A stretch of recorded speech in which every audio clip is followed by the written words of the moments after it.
Bien, conocemos el estudio analítico de la función que aparece en la lámina.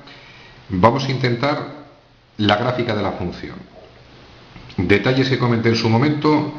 Primero utilizamos aquellos datos que nos dan una información directa, es decir, corte de la función con los ejes. Corta el eje X en el valor raíz de 3,0 y menos raíz de 3,0.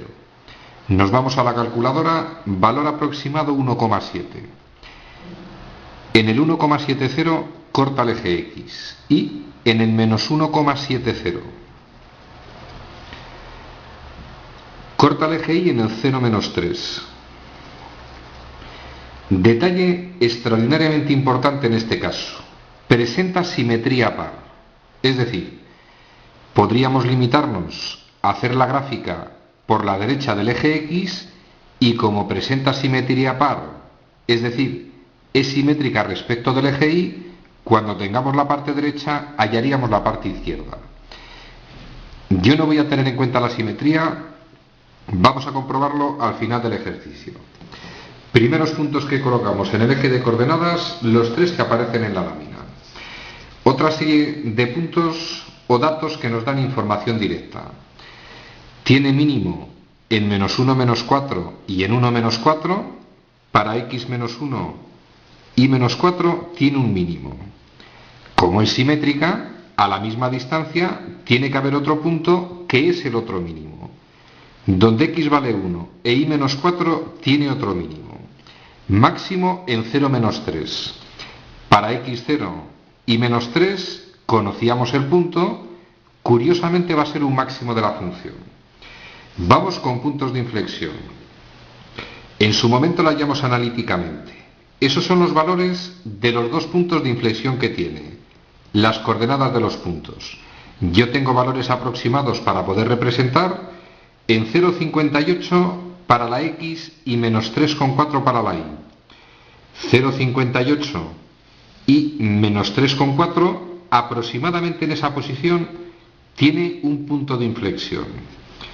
Y por simetría, en menos 0,58 menos 3,4 va a tener otro punto de inflexión.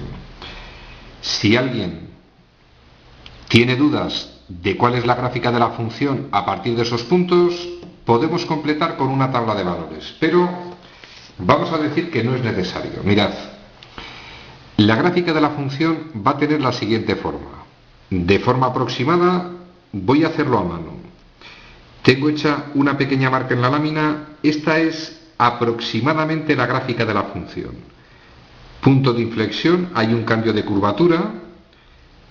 Punto de inflexión, cambio de curvatura. Y recordemos, presentaba simetría.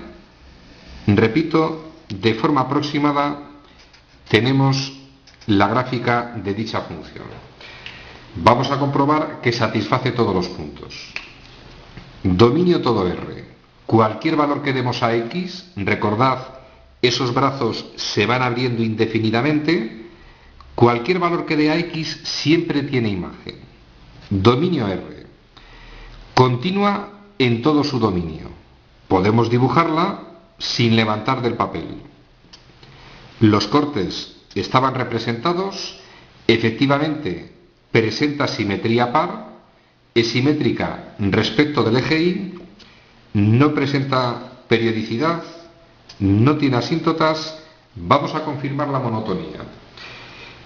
Si tomamos en el eje X el intervalo que va de menos infinito a menos 1, recordad, se recorre en esta dirección, la función es decreciente.